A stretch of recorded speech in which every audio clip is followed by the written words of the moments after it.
Hola, muy buen día. Mi nombre es Elizabeth Zaida Cedo Vázquez y en esta actividad explicaré un poco acerca de lo que fue el caso clínico que documenté. Elegí un caso de nutrición enteral. Y pues bueno, los datos generales del paciente es que era un eh, paciente de sexo masculino con edad de 59 años, con una talla de 1.80 metros, con un peso de 72 kilos. Su ocupación era comerciante taquero. Sus signos clínicos que pude observar es que tenía piel seca y pálida. Cabe mencionar que el paciente entra por el área de urgencias debido a que tenía dificultad para poder hablar y la mitad de su cuerpo estaba paralizada. Eh, Antes de mencionar un poco de los antecedentes familiares, es importante recalcar que toda la información obtenida del paciente fue por medio de su hija, ya que él se encontraba pues en dificultad para poder contestar a estas preguntas. Hablando un poco del paciente, tiene antecedentes de cáncer de pulmón y de mama por parte de sus hermanos. Su padre falleció hace 7 años y se desconoce la causa. Su madre está viva y está aparentemente sana y sus hijos también son aparentemente sanos. Hablando un poco de los antecedentes personales no patológicos, nos enfocaremos un poco en lo que es la alimentación, la cual es regular en cantidad y calidad.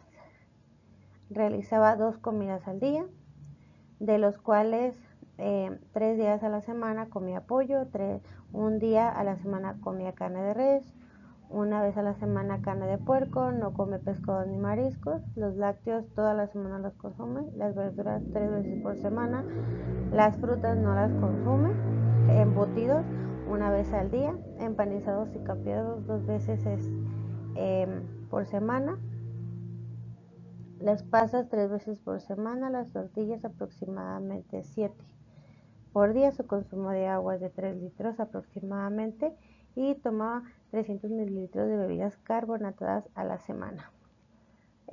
También nos decía el expediente clínico que contaba con vacunas de COVID-19, dos dosis sin aparentes reacciones de la vacuna y tenía también la vacuna de influenza, refiere refuerzo hace 6 años. Sus hábitos evacuatorios son una vez al día, no realiza actividad física y hablando un poco de sus antecedentes personales patológicos nos menciona que tiene quirúrgicos una operación en la catarata bilateral de hace 5 años con hernia inguinal derecha no complicada en manejo de malla, no hay antecedentes traumatológicos, transfusiones, antecedentes infecciosos, tiene antecedentes urológicos, una aparente hipertrofia prostática sin manejo. Enfermedades crónico-degenerativas en el paciente no hay. Todas las hospitalizaciones que se le habían realizado son por eventos quirúrgicos. El tabaquismo está negado, pero mencionaba que tiene tabaquismo pasivo por parte de su hijo.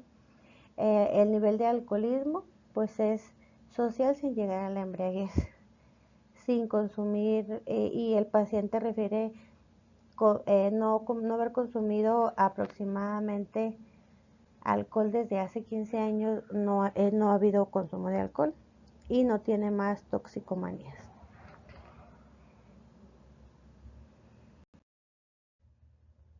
El diagnóstico médico. El diagnóstico médico señala que el paciente tiene enfermedad cerebrovascular isquémica trombotizada con una escala de 14 puntos. Y hablando un poco de lo que es el antecedente cerebrovascular isquémico, esto es causado por la obstrucción de una arteria cerebral que impide el flujo de la sangre. Se trató el paciente para disolver el coágulo que causa la obstrucción. La NIHSS marca 14 puntos. Esta es una escala por el National Institute de Heart Stroke Scale. En otras palabras, es una escala que mide la gravedad del accidente cerebrovascular. Según al paciente, como lo diagnosticaron, tenía 14 puntos de escala, lo que sugiere pues un accidente cerebrovascular isquémico severo. El paciente cuenta con hemiparesia izquierda, como había mencionado anteriormente, la mitad de su cuerpo estaba paralizada. En valor inicial y datos también de afasia, la cual, como también mencionaba, el paciente no podía articular bien las palabras, no se daba a entender lo que decía. Por eso todos los datos recolectados del paciente fueron por medio de su hija. Los equívocos del paciente son los siguientes. Podemos observar que se tomaron 4 días de estudios, 4 días en los que se tomaron los valores más alterados y algunos pues que son de base. Podemos ver que la glucosa pues maneja rangos normales, el paciente no tiene diabetes. El nitrógeno ureico también tenemos 2 valores que pues se encuentran alterados. Esto puede ser por distintos factores que provocan este valor. Hablando nutricionalmente, va a haber una deshidratación en el paciente, puede existir un catabolismo aumentado o una dieta alta en proteínas, así como el uso de ciertos fármacos. Yo pienso que el paciente pues se encuentra en un estado de estrés metabólico, aumentando el catabolismo. Entonces es una de las razones por la que creo que el nitrógeno está alterado. Hablando de la creatinina, los valores son normales. El colesterol solamente tengo una toma porque en los demás estudios no había reactivo y pues no se podía tomar en cuenta. Solamente tomé el del día 7 de abril en el que los rasgos marcaban normales. El ácido úrico tenemos 2 días con valores por debajo del rango normal.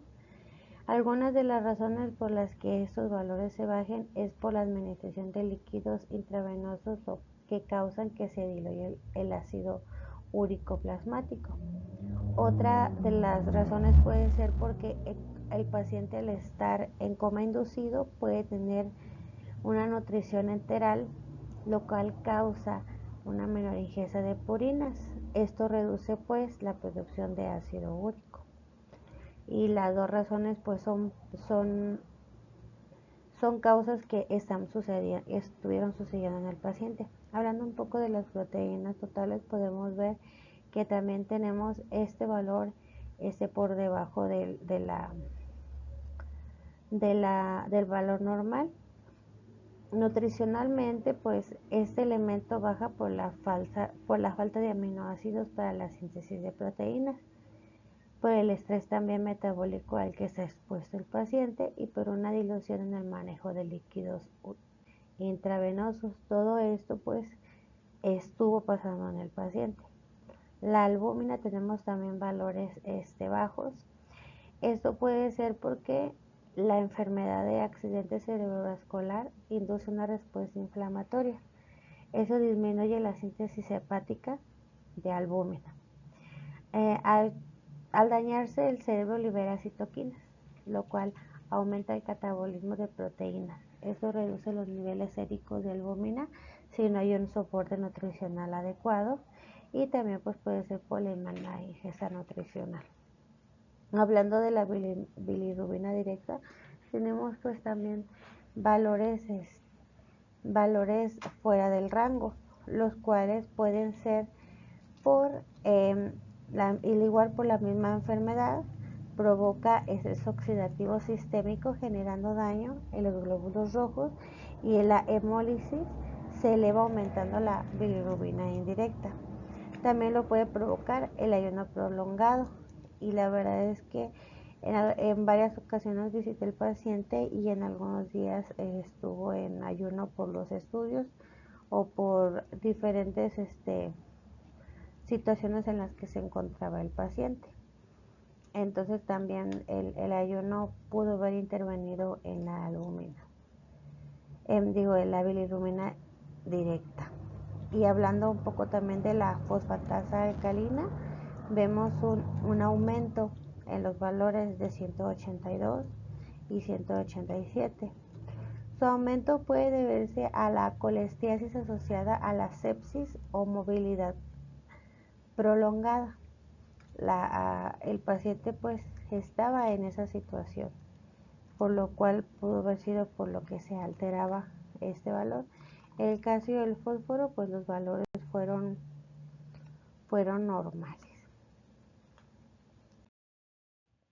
Continuamos con los estudios bioquímicos, en el cual tenemos pues al magnesio en rango pues inadecuado, el cual nutricionalmente puede deberse a una desnutrición prolongada, también al ayuno prolongado o a la alimentación inadecuada, como podemos observar en el interrogatorio dietético del paciente. Su alimentación era regular en cantidad y calidad y solamente comía 2 veces al día, lo cual puede ser porque este valor está alterado. También el catabolismo o el estrés sistémico afectan el equilibrio electrolítico y el uso de diuréticos para controlar el edema cerebral o presión arterial. También es uno de los factores que pueden provocar que el magnesio tenga niveles alterados. Hablando un poco del sodio, podemos ver que el paciente tiene una de sus tomas pues era baja. Esto puede deberse a la administración excesiva de líquidos intravenosos o también al bajo consumo de sodio. El potasio también vemos que están valores inadecuados. Esto ocurre comúnmente en pacientes hospitalizados debido a la dilución de sodio por exceso de agua. Cuando existe un daño cerebral se estimula la liberación excesiva de ADH, contribuyendo a una retención de agua y una dilución del sodio. Hablando del cloro, tenemos una cifra pues elevada. Eso sucede muy frecuentemente en pacientes hospitalizados debido a la administración excesiva de soluciones con cloro. También puede deberse a una pérdida mayor de agua que de electrolitos. La urea también tenemos valores alterados nutricionalmente. Las dietas ricas en proteínas aumenta la producción de urea. Los pacientes con suplementos proteicos o alimentación parenteral pueden mostrar estos niveles alterados. El estrés metabólico también aumenta el catabolismo de las proteínas, sucediendo una descomposición de proteínas musculares en el cuerpo, y esto provoca pues el aumento de la urea. Eritrocitos. Podemos ver que también hay rangos pues bajos. Estos son provocados por deficiencias nutricionales. Como pues el paciente presentaba anemia, la cual puede ser ferropénica o puede ser meloblástica, y también por las pérdidas de sangre. Recordemos que el paciente pues al tener el accidente cerebrovascular va a tener que ser drenado esa parte pues que está impidiendo el pase de la sangre, y al paciente le hacen un drenado de sangre. También probablemente por eso los electrolitos pues eritrocitos estaban disminuidos. La hemoglobina también tenemos rangos bajos. Estos son debido a deficiencias nutricionales, provocando pues como anemia amenorférica por falta de lemio y anemia como megaloblástica por deficiencias de vitamina B12 o ácido fólico. La desnutrición o la mala absorción también son consecuencias de niveles bajos de hemoglobina, las pérdidas de sangre por hemorragias o sangrados crónicos. Y como podemos entender, el paciente pues tiene pérdida de sangre por su enfermedad. En el historial clínico estuve leyendo que le estuvieron transfundiendo sangre por las pérdidas en la cirugía que le realizaron. Perdió bastante sangre y también probablemente por eso la hemoglobina y los eritrocitos pues estaban bajos. También el hematocrito también estaba bajo. Este valor también, y al igual, se disminuye por sangrados como el paciente tiene accidente cerebrovascular hemorrágico, pues provoca el sangrado intracraneal, perdiendo pues glóbulos rojos y por consecuencia pues la disminución del hematocrito. Normalmente los pacientes con accidente cerebrovascular tienen dificultades para mantenerse hidratados, adecuadamente debido a problemas de eclosión o coma. Eso también provoca pues el aumento del hematocrito por la dilución de líquidos. Entonces podemos finalizar con los estudios de químicos que el accidente cerebrovascular está afectando pues cada uno de los elementos que componen su organismo. Pasamos a la siguiente diapositiva. Como podemos ver en esta diapositiva vamos a observar cómo se llevó a cabo el tratamiento médico del paciente. Esas son cada una de las indicaciones que se le pusieron al paciente. Se le realizó una craneotomía descomprensiva, se le hizo un drenaje de hematoma, estaba con apoyo de inhaloterapia, el paciente estaba en coma inducido, tenía su dieta por gastroclisis. La primera fue de 1500 calorías dividida en quintos, aproximadamente se las dieron 2 semanas. Después le aumentaron a 1600 kilocalorías también dividida en quintos, también duró alrededor de 2 semanas. Y la dieta por gastroclisis también de 1800 kilocalorías dividida en cuartos. Aproximadamente con estas calorías duró 10 días. Y pues bueno, las soluciones para enterantes tenía solución mixta de 100 mililitros para 12 horas. Sus medicamentos administrados fueron aspirina, omeprazol, paracetamol, cefotaxima, becuronio, nifedipino y atorvastatina. Diagnóstico nutricional, en el cual utilizamos el formato PES, el cual hablamos del problema como una enfermedad cerebrovascular isquémica trombotizada NIHSS de 14 puntos con riesgo claro de desnutrición por la condición médica del paciente. La etiología es el estado de estrés metabólico por el procedimiento neuroquirúrgico y por la respuesta inflamatoria sistémica. Los signos y síntomas, como pudimos ver anteriormente, sus estudios químicos demuestran el estado claro catabólico del paciente debido al estrés metabólico que se encuentra y por la enfermedad cerebrovascular. Y evidenciado por el nitrógeno úrico de 50 gramos por decilitro, ácido úrico bajo de 3.6 gramos por decilitro, por la menor ingesta de purinas debido pues a la nutrición enteral. Las proteínas totales nos dan marcadores bajos de 5.10 gramos por decilitro, demostrando cómo el organismo pues se encuentra en un estrés metabólico. La albúmina baja de 2.20 gramos por decilitro. El accidente cerebrovascular induce una respuesta inflamatoria. Esto provoca una síntesis hepática pues, de albúmina. Cuando el cerebro se encuentra dañado, libera citoquinas. Esto causa pues un aumento en el catabolismo de las proteínas. Y también pudimos ver que los eritrocitos estaban en 2.7 y el hematocrito estaba en 2.5. Como podemos ver, pues son valores bajos. Esos pueden pues provocar anemia en el paciente. Recordemos que el paciente pues fue intervenido quirúrgicamente para drenar el hematoma. La pérdida de sangre también puede ser un factor pues para alterar los valores antes mencionados. El monitoreo del paciente. Yo estuve monitoreando al paciente aproximadamente cada semana. La cama en la que se encontraba tenía pesa. En una esquinita aparecía el peso del paciente diariamente. Y esos son mis registros de peso. Como podemos ver, el paciente ingresa con 72 kilos. Pasan 3 días y baja pues aproximadamente 1 kilo. Después tenemos otro registro del día 2 de abril, el cual estaba en 67 kilos, teniendo una pérdida de 4 kilos. Y después el 9 de abril, teniendo un peso de 61 kilos, con una pérdida de 6 kilos. Después el último registro que realicé fue el 16 de abril, con 57.5 kilos.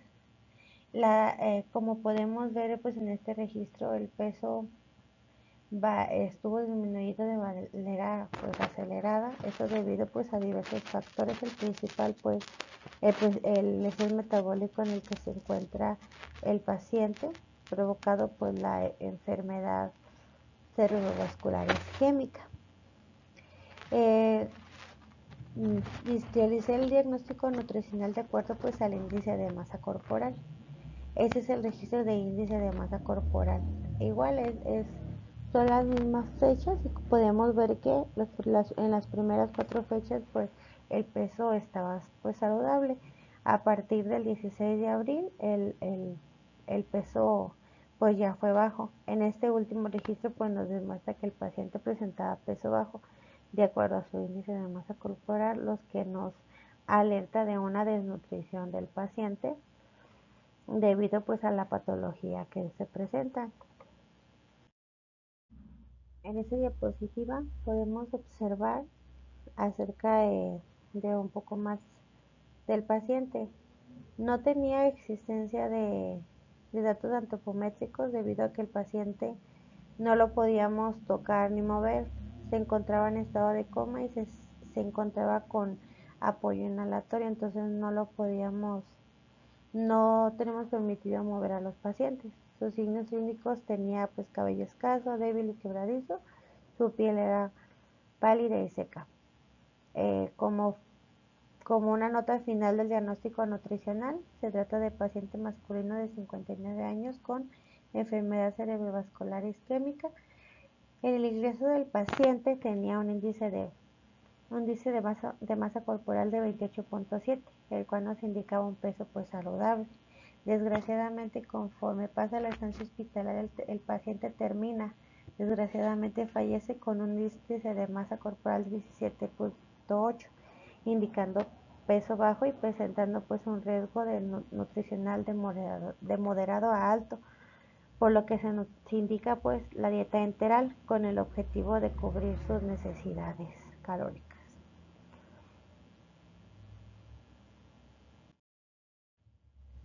Hablando un poco del desarrollo del tratamiento nutricional que se le dio al paciente, eso se llevó a cabo de la siguiente manera.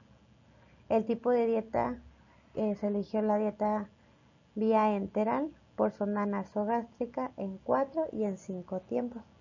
Las justificaciones o las razones son porque pues el paciente al estar en estado de coma no puede obtener los nutrientes por vía oral y el riesgo de desnutrición pues es alto, es elevado. Existe también una incapacidad en el paciente para comer y es evidente pues por el estado en el que se encuentra. Existe una incapacidad para alimentarse por sí mismo también más de 7 días. Otra regla también para administrar esta vía enteral. Su aparato digestivo es funcional, por lo cual esta vía también es otra justificación para que esta vía sea tomada. Por su trastorno neurológico secundario al accidente cerebrovascular, el paciente al ser posoperado de cirugía de cabeza, pues esta administración es la que más le beneficia. El paciente tiene alta probabilidad de complicaciones y también tiene requerimientos especiales de nutrientes debido a su alto riesgo de sepsis. La vía enteral es menos invasiva comparada pues a la nutrición parenteral. Esta vía enteral preserva la función intestinal del paciente y la última razón es porque es fácil de administrar y controlar. Todos estos puntos fueron tomados de el manual de nutrición parenteral y enteral en el paciente del último estado crítico del IMSS.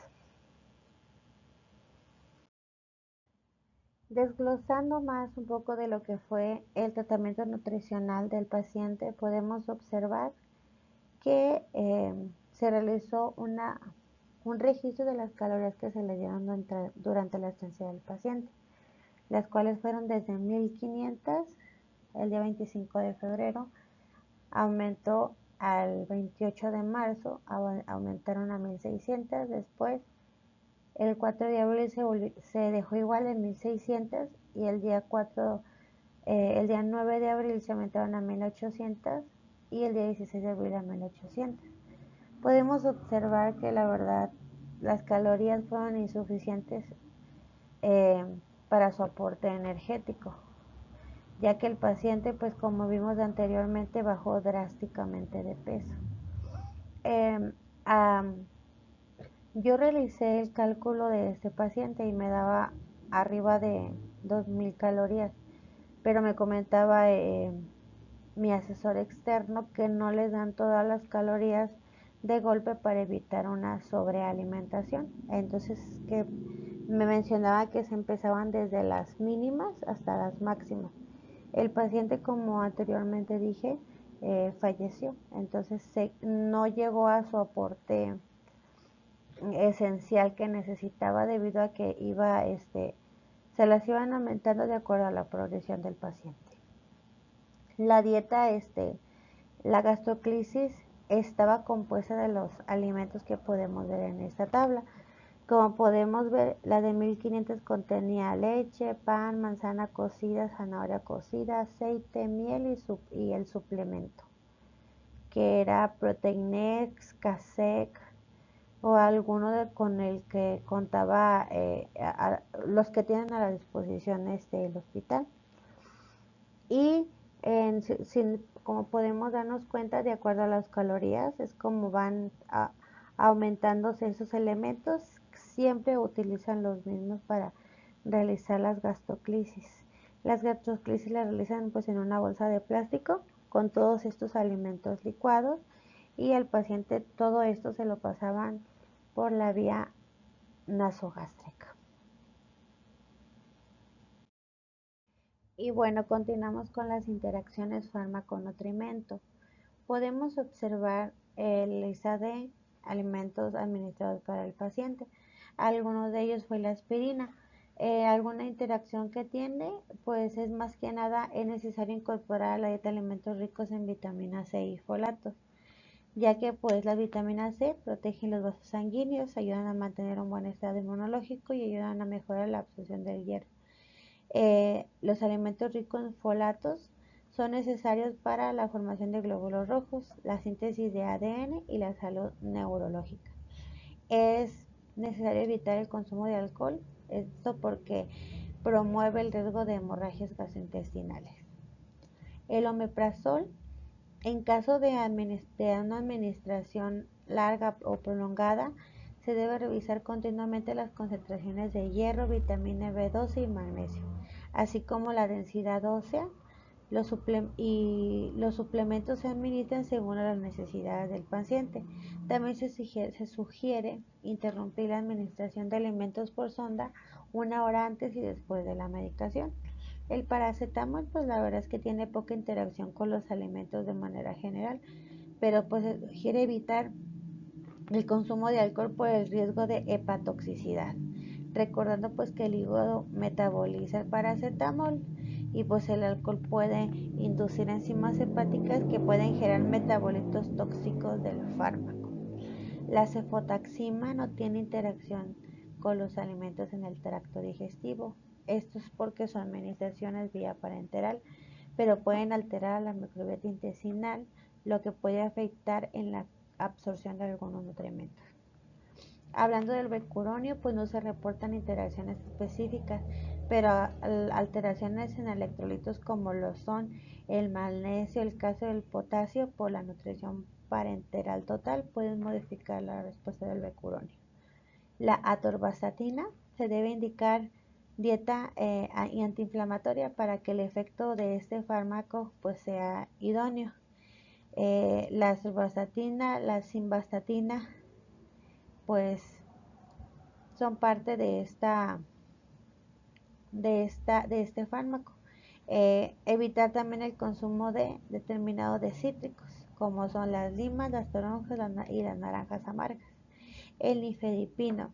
Es necesario evitar el jugo de toronja debido a que inhibe el metabolismo hepático, aumentando pues los niveles plasmáticos de nifedipina y el riesgo de efectos adversos como la hipotensión, cefalea o mareos. Todas estas interacciones son necesarias tomarlas en cuenta para que el paciente pueda llevar a cabo una adecuada nutrición enteral en este caso. Como una conclusión final, podemos analizar el caso y podemos ver que al ingreso nuestro paciente tenía un índice de masa corporal de 22.2. Eso nos indicaba que tenía un peso adecuado. pero debido al procedimiento, al desarrollo de su enfermedad en su estancia hospitalaria, pues el paciente fue perdiendo peso. El último monitoreo que realizamos nos reflejó un índice de masa corporal de 17.58. Esto nos indicaba un peso bajo y un alto riesgo de desnutrición en el paciente. Y esto lo podemos justificar debido al estrés metabólico en el que se encuentra el paciente. La nutrición enteral fue aceptada por el paciente y las calorías que se le administraron fueron de menor a mayor, siempre cuidando el riesgo de sobrealimentación. Me comentaba mi asesor externo que no se le pueden ingresar todas las calorías que necesita porque su cuerpo necesita adaptarse a la nutrición enteral que se le está administrando. Por eso fue aumentando las calorías poco a poco. La vía enteral en este caso pues fue un soporte nutricional que ayudó a este paciente a cubrir los requerimientos que su organismo necesitaba. Esto pues se tomó la decisión de que fuera una vía enteral debido pues a la existencia de la dificultad que tenía el paciente para alimentarse y también con el fin de evitar el atragantamiento, la aspiración pulmonar, así como pues una desnutrición en el paciente. Por mi parte sería todo, este sería mi caso clínico de la estancia 1. Gracias.